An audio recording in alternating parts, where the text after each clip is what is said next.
Hello students, a very good morning to all of you. Now see students, we have started a lesson Helen Keller and Anne Sullivan. आपण जो काही आपला lesson आहे Helen Keller आणि and Sullivan हा start केलेला आहे. We have seen that how she has started to learn with the fingers movement. आता ती आपण बघितलं की आपण तिच्या फिंगर मुवमेंटमुळे म्हणजे बोटांच्या हालचालीवरून ती कशी शब्द शिकते. That we have seen. Now at the last video कालच्या व्हिडिओमध्ये आपण पाहिलं शेवटी की ती जी काही मुलगी आहे हेलन केलर तिच्यामध्ये आणि तिच्या टीचरमध्ये एक खटका उडाला आहे मग आणि वॉटर या शब्दामुळं आणि त्यामुळे तिने काय केलेलं तिची बाहुली तोडलेली आहे जमिनीवर आपटून आणि त्यामुळे त्या बाहुलीचे तुकडे तिच्या पायाशी पडलेले आहेत. Now we will see the next part of our story on page number 39. Neither sorrow nor regret followed by my passionate outburst. Passionate outburst म्हणजे माझा जो काही उद्रेक झाला होता, माझ्या रागाचा जो काही उद्रेक झाला होता आणि त्यामुळे मी जी काही बाहुली तोडली होती त्याबद्दल मला काहीही दुःख नव्हते. नायदर सॉरो नॉर रिग्रेट म्हणजे मला त्याबद्दल काहीही वाईट वाटत नव्हतं ना की मला दुःख होतं. माझ्या ज्या काही उद्रेक झाला होता दुःख माझ्या रागाचा क्रोधाचा त्याच्याबद्दल मला बिलकुल वाईट वाटत नव्हतं. I had not love the doll. मी त्या बाहुलीवरती इतकंही काय प्रेम करत नव्हते की ती तुटली आहे किंवा मी ती तोडली आहे म्हणून मला वाईट वाटावं अशी कोण म्हणते Helen Keller. I had not loved the doll. In the still, dark world in which I lived, there was no strong sentiment or tenderness. आता मी काय त्या बाहुलीवरती इतकंही प्रेम करत नव्हते की ती तुटली म्हणून मी दुःख व्यक्त करावं. मी ज्या काही जगात राहत होते जे की खूप अंधारलेलं होतं त्याच्यामध्ये मला एवढ्या काही स्ट्रॉंग सेंटिमेंट नव्हत्या म्हणजे मी काही एवढी सेंटी नव्हती का तर माझं ऑलरेडी जग कसं होतं खूप अंधारमय होतं त्यामुळे मी इतकी सेंटी नव्हती म्हणजे भाऊक आपण ज्याला म्हणतो मी त्यामुळे भाऊक अजिबात नव्हते की मी दुःख व्यक्त करेन. I felt my teacher sweep the fragment to one side of the hearth and I had a sense of satisfaction that the cause of my discomfort was removed. आता मला जाणवलं की माझ्या ज्या काही टीचर आहेत ते बाहुलीचे फ्रॅगमेंट म्हणजे तुकडे जे पडलेले आहेत ते तुकडे गोळा करून बाजूला ठेवतायत असं मला जाणवलं आणि तसं मला जाणवल्यानंतर I had a sense of satisfaction that the cause of my discomfort was removed. आता मला थोडंसं सॅटिस्फॅक्शन म्हणजे बरं वाटायला लागलं होतं की माझ्या डिस्कम्फर्टचा मी जी काही आता अस्वस्थ झाली आहे त्या अस्वस्थपणाचं कारणच मी संपवलं असं ते मला वाटायला लागलं होतं. का तर तिनं राग व्यक्त केला म्हणजे तिला असं वाटलं आता मी इतकी चिडले हे केले म्हणजे टीचर ह्याच्यानंतर काहीतरी ॲक्शन घेतील आणि माझा हा डिस्कम्फर्ट संपेल असं तिला वाटायला लागलं होतं. She brought me my hat and I knew I was going out into the warm sunshine. आता माझ्या टीचरने मला काय केलं हॅट आणून दिली आणि आता मला कळलं होतं की मी आता बाहेर जाणार आहे इन द वॉर्म सनशाईन. मी बाहेर मस्त खुल्या हवेमध्ये सूर्यप्रकाशामध्ये फिरायला जाणार आहे असं मला वाटलं होतं. दिस thought, if a wordless sensation may be called a thought, made me hop and skip with pleasure. आता मला असं वाटत होतं की मी उड्या मारत जावं मग त्याच्यामुळे मला खूप आनंद झाला होता की मी आता बाहेर जाणार आहे. मी जी बाहुली तोडून माझा राग व्यक्त केलाय त्यामुळे टीचरसुद्धा आता मला कधी डिसअपॉइंट करणार नाहीत माझा हा राग बघून असं माझ्या मनामध्ये येऊन मला एक आनंद झालाच होता. शिवाय मला दुसरा आनंद काय झाला की मी बाहेर चाललेली आहे हा आनंदात मी उड्या मारत होते. We walk down the path to the well house attracted by the fragrance of the honeysuckle with which it was covered.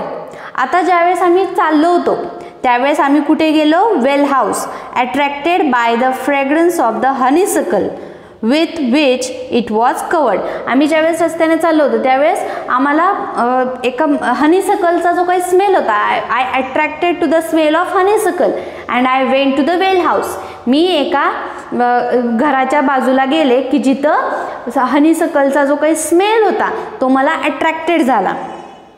Someone was drawing water, आणि तिथे कोणतरी पाणी मारत होतं.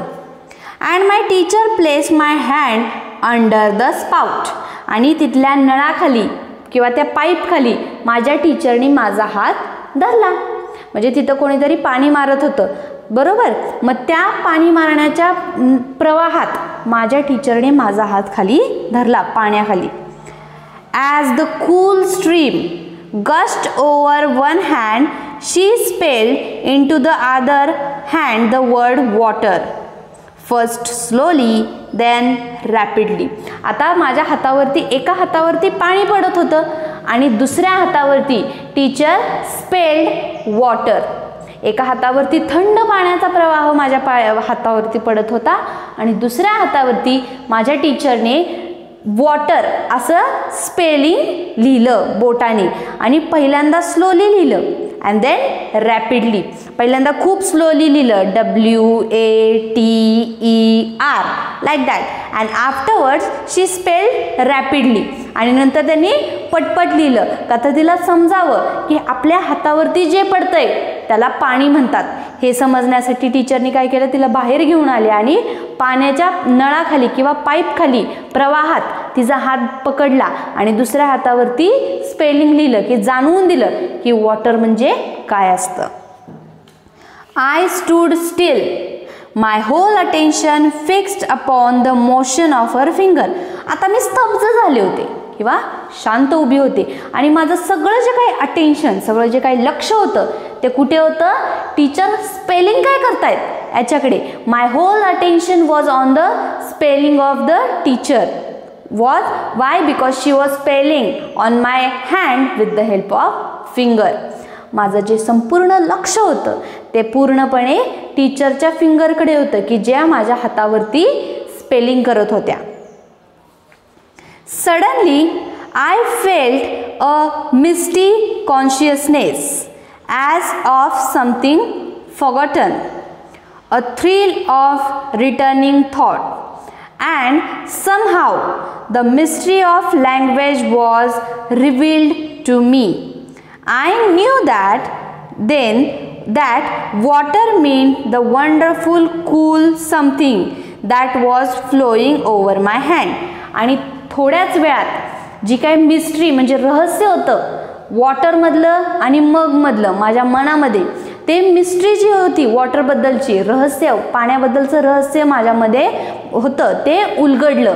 माझ्या मनामधलं रहस्य उलगडलं आणि मला कळलं की एक थंड जेव्हा हातावरती लागतं,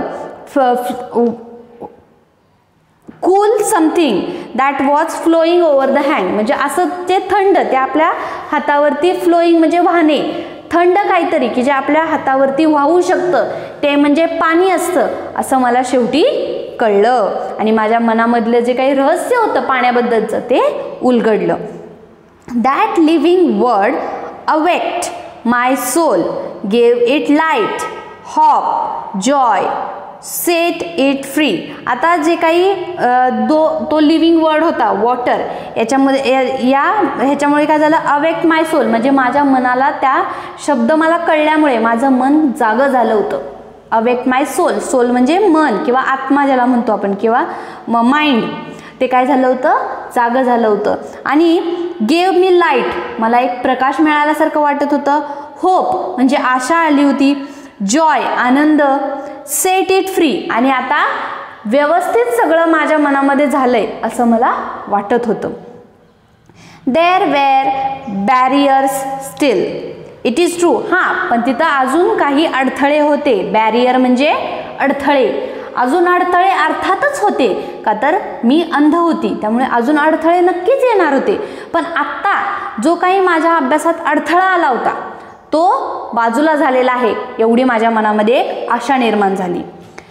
but barriers that could in time be swept away, पण ज्या वेळेस आता इथून पुढे अडथळे येतील, ज्या वेळेस अडथळे येतील त्या वेळेस ते बघता येतील, किंवा ज्या वेळेस अडथळे येतील त्या वेळेस आपण बघू त्याच्यावरती काय उपाययोजना करायची ते, असं समजवलं तिनं तिच्या मनाला. I left the well house eager to learn. Everything had a name. आता ज्यावेळेस मी तिथून वेल हाऊसमधून बाहेर पडले त्यावेळेस मला कळलं होतं की प्रत्येक गोष्टीला हे नाव असतं. I realized that time that everything has a name and each name gave birth to a new thought. आणि प्रत्येक नाव हे एका नवीन विचाराला जन्म देत असतं असं तिला समजलं होतं. म्हणजे प्रत्येक नावाच्या पाठीमागं काहीतरी विचार असतो हे तिला कळलं होतं. As we returned to the house, every object that I touched seemed to queer with life. Queer means shake or move. म्हणजे मी तिथून परत येताना as we return to the house, पुन्हा घरी वापस येताना every object that I touched seems to queer with life. म्हणजे पुन्हा घरी येताना ज्या वस्तूंना माझा स्पर्श झाला होता किंवा ज्या वस्तूंना मी स्पर्श करत होते, केला होता, ते क्विअर विथ लाईफ, ते आयुष्याबरोबर मूव्ह होत आहेत, आपल्या आयुष्याबरोबर जगतायत किंवा आयुष्याबरोबर हलतायत असं मला वाटत होतं. That was because I saw everything with a strange new sight that had come to मी.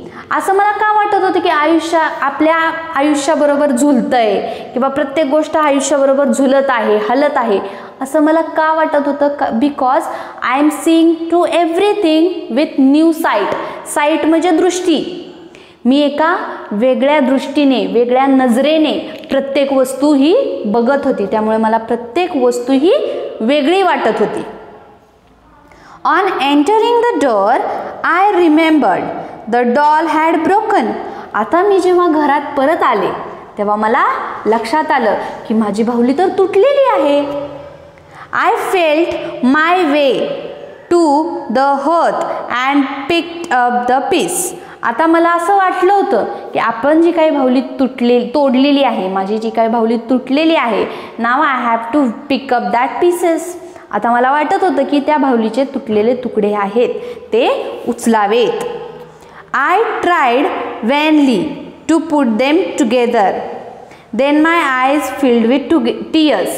आता ते तुटलं होतं, पण मला एवढं त्यावेळेस माहीत नव्हतं की एखादी वस्तू जर का तुटली तर ती पुन्हा जोडता येते हे मला माहिती नव्हतं. त्यामुळं मला आधी दुःख झालं नव्हतं, पण ज्यावेळी मी बाहेरून आले आणि मला पुन्हा रिअलाईज झालं की प्रत्येक वस्तूला नाव असतं आणि प्रत्येक वस्तू ही आपल्या आयुष्यासोबत हालत असते, मी एका वेगळ्या दृष्टिकोनातून सर्व काही बघू लागले होते, तेव्हा माझ्या पुन्हा लक्षात आलं की माझी बाहुली तुटलेली आहे आणि मी ती बाहुली पुन्हा उचलायला गेले. त्यावेळेस मला असं समजलं की मी आता ती बाहुली पुन्हा जोडू शकत नाही. Once a thing has broken we can not attach them. एकदा जर का एखादी वस्तू तुटली तर ती आपण पुन्हा त्या वस्तूला जोडू शकत नाही असं तिला कळलं होतं आता. आणि त्यामुळे काय झालं होतं, माझे डोळे पाण्याने भरले. My eyes filled with up a tears. माझे डोळे हे पाण्याने भरून गेले. For I realize what I had done and for the first time I felt repentance and sorrow. आता मला कळलं होतं की माझ्या हातातून काय चूक झाली आहे. मला कळलं होतं की माझी बाहुली तुटली आणि ती आता पुन्हा जोडू शकत नाही आणि त्यामुळे माझे डोळे हे पाण्याने भरले आणि त्यावेळेस first time in my life I felt sorrow. माझ्या आयुष्यात पहिल्यांदाच मला कशाबद्दल तरी दुःख वाटलं होतं. सॉरो म्हणजे दुःख. मला कशाबद्दल तरी दुःख वाटलं आणि माझे डोळे पाण्याने भरले. Now on the page number 40. I learned a great many new words that day. आता त्या दिवशी मी खूप काही नवीन शब्द शिकले होते. I learned great many new word म्हणजे खूप काही वेगळे शब्द मी त्या दिवशी शिकले. I do not remember what they all were, but I do know what mother, father, sister, teacher were among them. म्हणजे आता त्यावेळेस मी खूप काही शब्द शिकले होते, मला प्रत्येक शब्दाचा काही असा पूर्ण परिपूर्ण असा अर्थ असा जास्त माहिती नव्हता, पण मी शिकले होते. आणि त्यावेळेस मला एवढं मात्र नक्की माहीत होतं की who is mother, father, sister, teacher, हे यांच्यातला मला फरक जाणवायला लागला होता. Words that were to make the world blossom for me like Aaron's rod with flower. आता शब्द हे जणू मला एका फुलांसारखे वाटू लागले होते की जे मी असं एका रस्त्यावरती आहे आणि रस्त्याच्या आजूबाजूला सर्व बाजूला माझ्या फुलं आहेत, अशा प्रकारे शब्द आहेत असं मला वाटू लागलं होतं किंवा जाणवू लागलं होतं. It would have been difficult to find a happier child than I was as I lay in my crib at the close of that eventful day and lived other the joy it had brought me, and for the first time longed for a new day to come.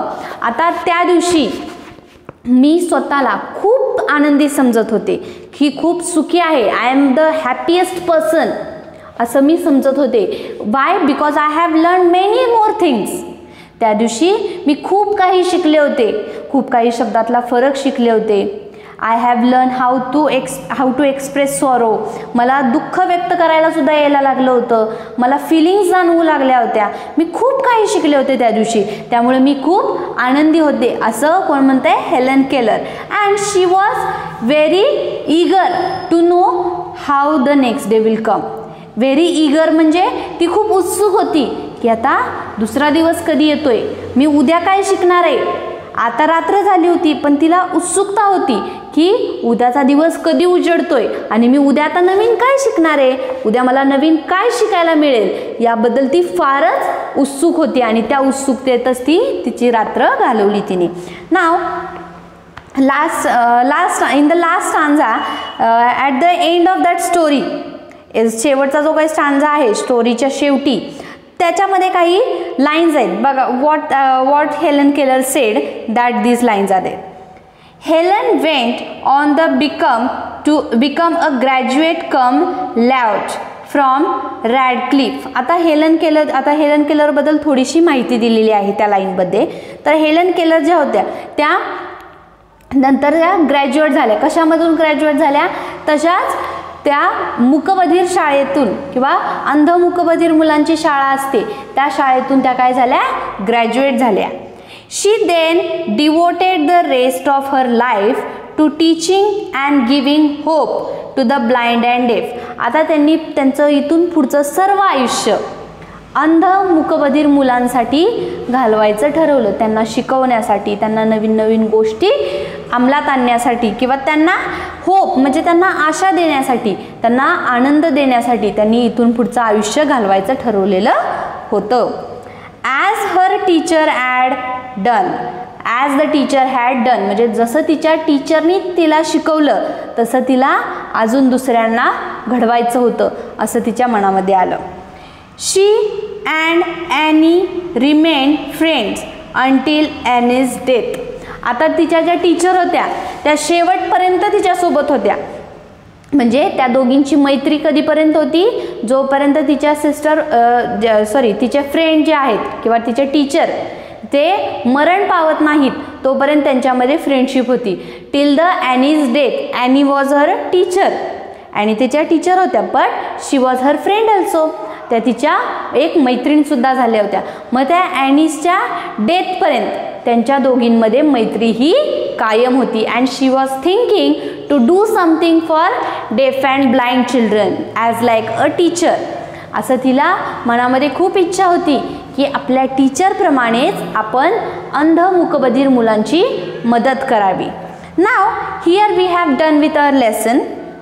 What you have to do, you have to read the lesson very carefully, and as well as you have to write down the difficult word with its Marathi and English meaning. तुम्हाला lesson वाचायचं आहेच, शिवाय मराठी आणि English meaning सहित difficult word, अवघड शब्द जे आहेत त्याचं मीनिंग, मराठी आणि इंग्लिश मीनिंग दोन्ही मीनिंगमध्ये तो अवघड शब्द लिहायचा आहे.